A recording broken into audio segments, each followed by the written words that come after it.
Lessons to take away. Clodius Pulcher. In one of the most shocking events in all of Western history, a radical populist politician incited a riot and asked his followers to besiege an important political bastion of liberty and democracy. The name of this politician? Clodius Pulcher. Clodius Pulcher's life. When you take a look at Clodius Pulcher's personal life, you can see how he's kind of a controversial figure for three reasons. The first reason being the largest. He was a member of the Catiline conspiracy, which took place during the year of 63 BCE, and was a conspiracy led by the politician Lucius Catilinus, in which he plotted to murder several elected government officials in order to eradicate his and many plebeian and patrician people's debt, since he was enormously in debt after failing to run for consul. This was kind of a wild card play, in my opinion, because Clodius Pulcher himself was not really in debt. He came from the Clodii gens, which was one of the richest families in Rome. In fact, it was the richest family in Rome at the time, and would continue to be for generations. They even had a few emperors in their clan, namely Clodius. And so that was sort of ridiculous for him to do, as the Catiline conspiracy was obviously treated as treason, and many of its head members were executed, which was incredibly rare for the Romans to do, since most of them didn't believe in the death penalty and would rather execute high-ranking members of government. But they would not tolerate treason in this case, and they executed Catilinus himself and several other ringleaders. But Clodius Pulcher, even though he was relatively high-ranking, came away from it pretty much unscathed, although his political career was tarnished. And another huge scandal, which is the second reason why he's looked at as kind of a controversial figure, is he trespassed into the Pontifex Maximus, Julius Caesar's house, during the festival of Bona Dea, or the festival of the good goddess, which was restricted to women. And so for a man to go into that festival alone would be a horrible crime. But in order to do it, he also cross-dressed, which was fairly taboo in Roman society, and his goal was to seduce Caesar's wife. So that's three not-so-good things all in the same action. So it was huge in that contemporary period. It was even brought up in the Senate House, which is, sort of rare to see actual gossip come up during, governmental meetings. But that was such a huge problem that they needed to discuss it. So we actually have very detailed records of what transpired when he trespassed into Julius Caesar's home. And the third reason is he was basically a mob boss. During his later political career, he rounded up political thugs and helped orchestrate several attacks on the Senate House, or the Curia Hostilia. And even after he died, those political thugs and gangs burned down the Senate House in his name by placing his funeral pyre on it. And so he was sort of seen as the big baddie of the Roman world at that time, because he was an enemy of the Optimates, or the conservative faction. And he was also not incredibly popular with the more liberal politicians because he was so violent. But he was popular with the plebeian class. He was a populist politician. That's how he gained all those street gang support. He offered them favors. He even got himself adopted into a plebeian family, even though, again, he came from the Claudian family, which was incredibly wealthy and powerful. So he could run for the tribune of the plebs and, be more powerful over the plebeians. In that respect, gaining the trust of the people, it was immensely successful, even though he was really a part of the problem of which the plebeians wanted to get rid of, and that was the class divide, which, might sound a little familiar to the modern day. Right now we have a certain politician who's sitting in the highest office of our country, who's incredibly rich, and yet he's trying to be a populist politician, trying to pretend he is the voice of the working class, even though he is not.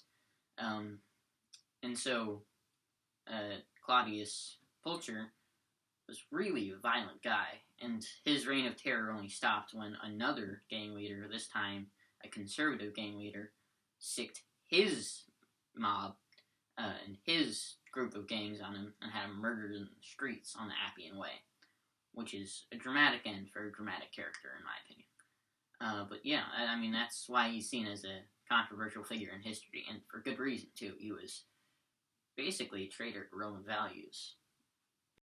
What we can learn. I think we can learn a lot from Clodius Pulcher, being that he incited riots and violence at the Curia Hostilia, which was the Senate House in Rome almost constantly, which is something that our American president, Donald J. Trump, just did on January 6th. But, quite frankly, I think Clodius Pulcher was a little different in nature. He was a liar, like our president. He was a violent person. He was a con man, quite frankly, all of which he shares with our president. But there was a certain level of sophistication to his character. He was willing to do things for his ideology, which our president is not. He, for example, was adopted by a plebeian family so he could become tribune of the pledge. He had it in his nature that he would do anything he could to convince the people that he was their protector. And no, that wasn't really the case, as he was, as I said before, a con man and abusing the people. He was compassionate to his supporters. He did pass laws as tribune of the plebeians that helped the working class. And so that, I think, he does not share with Donald J. Trump. Although the Optimates, or the conservative faction of ancient Rome, still did not like the damage that he had done to his republic. So they raised their own gangs under the conservative politician Milo. And those two gangs clashed, and it ultimately led to Clodius Pulcher's death on the Appian Way, as he was slaughtered in the roads. And so, right as the conservative faction thought he could not possibly do any more damage, he did more damage. At his funeral, they took his funeral pyre, and they put it on the Curia Hostilia, which was, again, the Senate House in Rome, and they burned it, and it effectively destroyed the entire Senate House. Nailing, I would say, one of the first nails in the coffin of the Republic, although there were many other nails before that.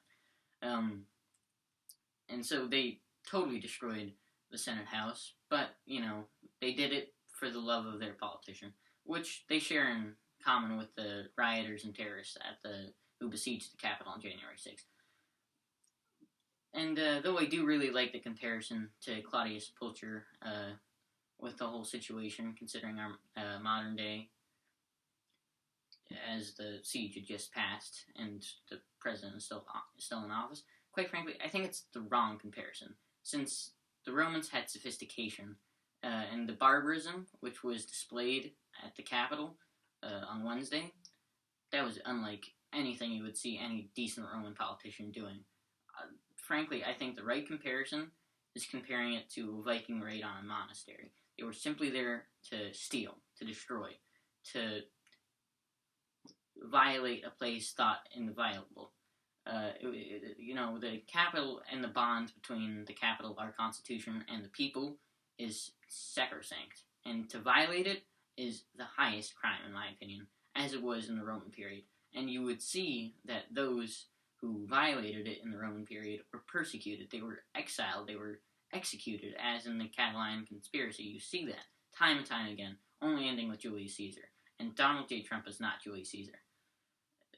So quite frankly, I think it's terrifying what happened at the Capitol, to see history repeat itself so clearly and so unadulterated, because, we can literally predict what's going to happen next, just according to our old history books. And there is a certain comfort in that and vindication for students of history. It is also just uncomfortable, because to know that your republic is on its last legs, one knows it will happen, but you just kind of hope that it's not in your lifetime or in your era that a nation falls, because it always is followed by a time of unrest and strife and even domestic terrorism and warlords, etc., as seen in the fall of the Western Roman Empire the unification of Germany, fall of the USSR, which was as recent as 30 years ago, and the fall of Yugoslavia and the Balkans. All those times you could point to a different event in history and say, that's what's happening here. And we can do that again. Which, as I said before, is somewhat scary.